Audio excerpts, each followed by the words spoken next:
بچے اور تمہارے دل اسی لیے نرم پیدا کیے گئے ہیں کہ آل محمد کے بچوں کے جب مصائب پڑھے جائیں تو گریے کا حق ادا کر لینا، اس لیے کہ اس گھر کے بڑے تو غریب الوطن ہیں ہی، یہاں کے بچے بھی غریب الوطن ہیں، غریب الوطن مسلم کے بچے وطن سے چھوٹے ہوئے اور وطن سے چھوٹ کر پردیس میں آئے تو باپ سے بھی چھوٹ گئے، یعنی قید میں ہیں۔ کیا عجیب ستم ہے، کیا گزری ہے بچوں پر، قید میں ہیں، کوفے ہی میں قید میں ہیں۔ اس سے وعدہ کرتے ہو کہ جو میں جملہ کہنے جا رہا ہوں اس پر سب ایک مرتبہ ہائے ضرور کہنا۔ اب جو میں جملہ کہنے جا رہا ہوں بڑا کڑا جملہ ہے کہ مسلم کے بچے محمد ابراہیم قید میں ہیں اور کوفے ہی میں قید میں ہیں، اور جو کوفے کا بازار ہے اس سے ملا ہوا گھر ہے جس میں قید میں ہے، اور اسی بازار سے بچوں کی ماں قید ہو کے گزر رہی ہے۔ آیا گریہ آیا تمہیں؟ اسی بازار سے بچوں کی ماں سربرہنہ قیدی بن کے گزر رہی ہے، اور بچوں کو پتہ ہی نہیں کہ ہماری ماں اسی بازار سے قیدی بنا کے گزاری جا رہی ہے۔ ایک جملہ اور سن لو گے کہ اسی کوفے میں بچوں کے باپ مسلم کا لاشا لٹکا رہا، اور پورا سال بچے کہتے رہے بھائی بابا کی بہت یاد آ رہی ہے، بھائی اماں کی بہت یاد آ رہی ہے۔ بچوں کو کیا پتا کہ ماں یہاں سے سربرہنہ قیدی بنا کے گزار دی گئی اور باپ کا لاشا کوفے کی گلیوں میں گھسیٹا جاتا رہا۔ بچوں کو خبر ہی نہیں کہ باپ ذبح کر دیا گیا اور ماں شام میں قید ہے اور بچے یہاں کوفے میں قید ہیں۔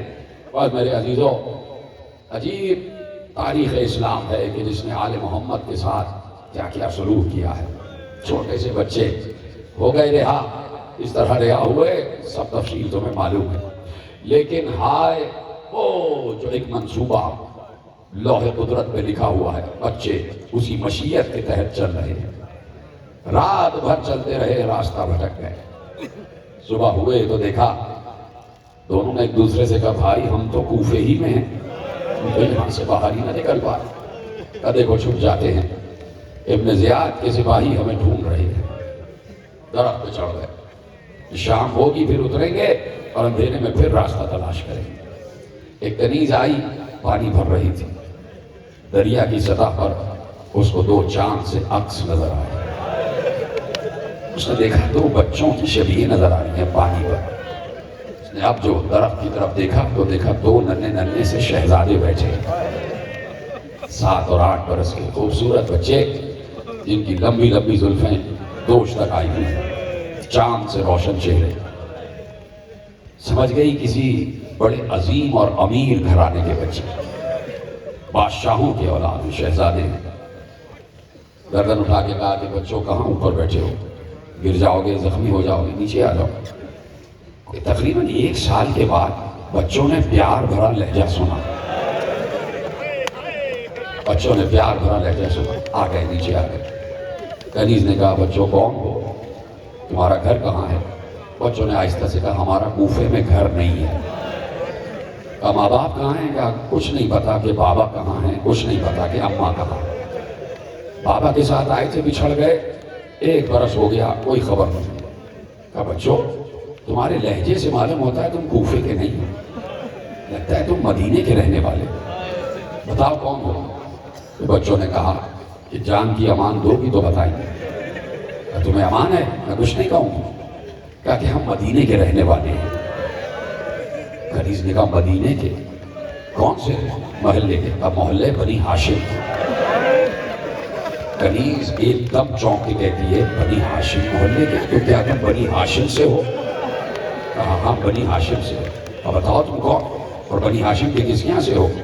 کہا کہ تم نے جناب مسلم کا نام سنا ہے؟ کہا ہاں وہ سفیر حسین تھے۔ کہا اسی مسلم کے بچے محمد ابراہیم۔ کنیز قدموں پہ گر گئے، کہا شہزادو ہم تو تمہارے چاہنے والے، ہماری جو مالکن ہے، ہماری جو مخدومہ ہے وہ بھی تمہاری چاہنے والے۔ لے کے آ گئی، اپنی مالکن کو بتایا کہ یہ بچے بنی ہاشم کے بچے ہیں، مسلم ابن عقیل کے بچھڑے ہوئے بچے ہیں۔ تو وہ جو مومنہ تھی وہ قدموں پہ گر گئے۔ سنیں گے ایک جملہ، مومنہ نے قدموں پہ گر کے کہا فاخر میری قسمت، فاخر میری قسمت، میری بلندی ہے قسمت۔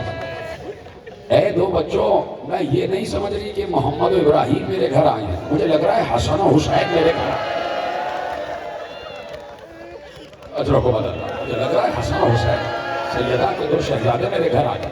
بچوں میری قسمت جاگ گئی، سیدہ کے گھر کے دو عظیم ستارے میرے گھر آ گئے۔ بچوں کو نہلایا دھلایا، بالوں میں شانہ کیا، بچوں کو کھانا کھلایا۔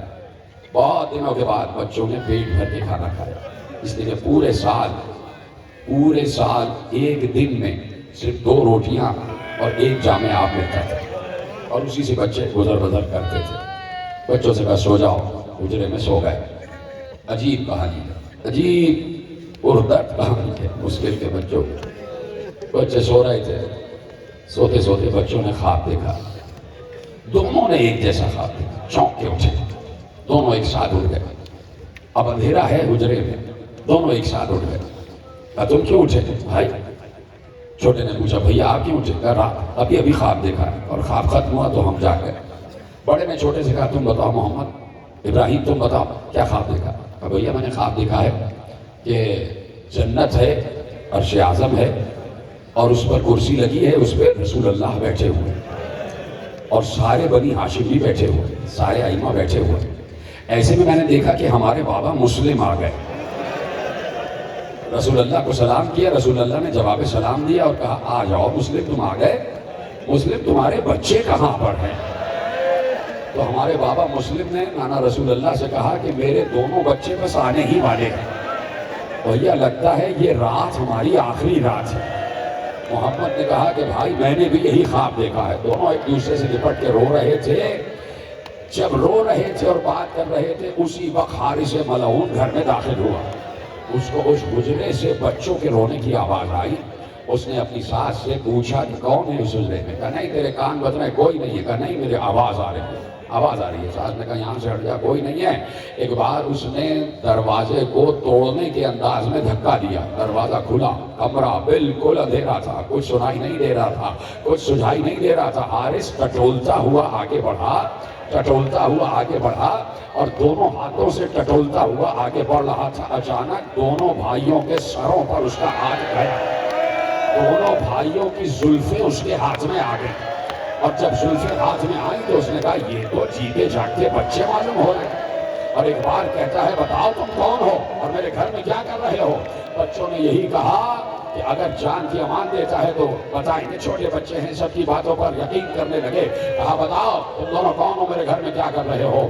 کہا مسلم کو جانتے ہو، سفیر حسین، ہم اسی کے بچے محمد و ابراہیم ہیں۔ کہا اچھا، میں 3 دن سے تمہاری تلاش کر رہا ہوں، تم کہیں مجھے نہ ملے اور میرے گھر میں ہی مل گئے۔ اب باہر لے کے آیا، ماتم کرو، باہر لایا تو خدا کی قسم روایت میں لکھا ایسے لایا کہ دونوں کو بالوں سے پکڑ کے گھسیٹتا ہوا لایا، دونوں کے پاؤں زمین پر خط دیتے ہوئے جا رہے تھے۔ بیچ صحن میں ایک ستون سے دونوں بچوں کو باندھ دیا کہ صبح ابن زیاد کے دربار میں لے جاؤں گا۔ ارے لے جانا تھا تو صبح لے جاتا، پوری رات محمد کے رخسار پر تماچے، کبھی ابراہیم کے رخسار پر تماچے، دونوں بچوں کے رخسار تماچوں سے نیلے ہو گئے۔ صبح ہوئی، بچوں کو لے کے چلا اور کہا کہ تمہارے سر کاٹ کے ابن زیاد کے دربار میں لے جاؤں گا۔ ماں قدموں پہ گر گئی، نہ کر، ایسا نہ کر، یہ فاطمہ کے گھر کے بچے ہیں، یہ رسول کے گھر کے بچے ہیں، ارے محشر میں فاطمہ کو کیا منہ دکھائے گا؟ اس نے کہا نہیں مجھے انعام چاہیے اور انعام مجھے زیادہ ملے گا۔ بچوں کو لے کے گیا، فرات کے کنارے چلتا رہا، جیسے ہی فرات کا کنارہ آیا کہا یہیں رک جاؤ، دونوں یہیں رک گئے، بیٹھ گئے، دونوں کو بٹھا دیا اور کہا یہیں ذبح کروں گا اور دونوں کی گردنیں کاٹ کر سر ابن زیاد کے دربار میں لے جاؤں گا۔ انہوں نے کہا کہ دیکھ ہمیں بیچ کے کچھ پیسے تجھے مل جائیں گے، چھوڑ دے ہمیں جانے دے، بچے حجت تمام کر رہے ہیں، حجت خدا کے گھر کے بچے ہیں، حجت تمام کر رہے ہیں، دیکھ ہمیں غلاموں کے بازار میں بیچ دے۔ کہا غلام بیچے جاتے ہمیں بیچ دے، ہم بہت اچھی قیمت میں بک جائیں گے، تجھے جتنے پیسے چاہیے مل جائیں گے۔ کہا نہیں تمہیں قتل کروں گا۔ کہا اچھا ہمیں چھوڑ دے، ہم جتنا تجھے انعام ملنے والا ہے اس سے دگنا پیسہ دلوائیں گے، ہمیں ہمارے گھر جانے دے، ہم 10-10 ہزار دینار پھر حجت تمام کی۔ کہا نہیں، میں تمہیں لے جاؤں گا ابن زیاد کے دربار میں۔ کہا اچھا، اگر طے ہی کر لیا ہے تو کچھ دیر رک جا۔ کہا کیوں رک جاؤں؟ کہا 2 رکعت نماز پڑھنے۔ کیا گریہ کر رہے ہیں خدا کے ان گریہ کی آوازوں کو سیدہ کے اس دیار تک پہنچا دے جسے جنت البقیع کہتے ہیں۔ کہا کہ 2 رکعت نماز پڑھنے دے۔ کہا پڑھ لو اگر تمہیں نماز سے کوئی فائدہ ہو۔ دونوں بچوں نے کہا فرات سامنے ہے، وضو کرنے دے۔ کہا نہیں، اس وضو کرنے کے بہانے پانی پینا چاہتے ہو؟ میں تمہیں تشنہ دہن ذبح کروں گا۔ نہیں جانے دیا، پانی تک نہیں جانے دیا۔ بچوں نے وہیں تیمم کیا، اسی خاک سے تیمم کیا۔ اور خاک سے جب تیمم کرو تو چہرے پر خاک آ جاتی ہے نا، چہرے پر خاک آ جاتی ہے۔ یعنی بچے سمجھ رہے ہیں کہ ہم بھی کربلا ہی کا حصہ ہیں، ہماری قربانی بھی کربلا ہی کی قربانی ہے۔ اور بچوں کے ذہن میں تو تھا بھی نہیں، لیکن کیا معلوم تھا کہ عاشورے کو حسین کے چہرے پر بھی خاک ہوگی، اور وہ خاک علی اصغر کی قبر کی ہوگی۔ بچوں نے تیمم کیا، چہرے خاک سے ہٹ گئے، بچوں نے نماز پڑھی، نماز تمام ہو گئی، اور بچے اللہ سے دعا کرتے رہے۔ جلدی سے دعا ختم کرو، نماز اس لیے بڑھا رہے ہو کہ تاکہ تمہارا عرصہ حیات بڑھ جائے۔ ان بچوں نے دعا کی، پروردگار اس ملعون اور ہمارے درمیان جلدی فیصلہ کروا، اس کو جلد از جلد سزا دلوا۔ اس کو اور غصہ آ گیا، اس نے کہا اب ذبح کروں گا، بھائی کے سامنے بھائی کو ذبح کروں گا، بھائی کے سامنے بھائی کو ذبح کروں گا۔ محمد کی گردن کو پکڑا، ابراہیم آگے بڑھے اور محمد سے لپٹ گئے، اور بار بار محمد کو اس کے ہاتھ سے چھوڑاتے تھے، چھوڑ دے میرے بھائی کو، چھوڑ دے میرے بھائی کو، میرے سامنے میرے بھائی کو ذبح نہ کر، میرے سامنے میرے بھائی کو ذبح نہ کر۔ اس نے ابراہیم کو دور دھکا دیا، ابراہیم دور جا کے گرے۔ ایک بار محمد کے گلے پہ چھری چلایا ہی چاہتا تھا، محمد کے کرتے کا گریبان بند تھا، بٹن بند تھے، دکمہ بند تھا۔ اس نے کہا جلدی سے اپنے گریبان کے دکمے کو کھولو، جلدی سے اپنے گریبان کے دکمے کو کھولو۔ اب بچے کے ہاتھ ہے نا، چھوٹا بچہ، ہاتھ کپکپا رہے تھے، بار بار ہاتھ کپکپا رہے تھے۔ جب گریبان کھلنے میں دیر ہوئی تو اس نے ہاتھ جھٹک کر گریبان کو پکڑ کر کھینچا، پورا کرتا چاک ہو گیا۔ ادھر سے ایک تماچا، دوسرا تماچا۔ اب محمد کو پشت کے بل زمین پر لٹایا، سامنے بھائی دیکھ رہا ہے، ختم کر دو تقریر، سامنے ابراہیم دیکھ رہا ہے۔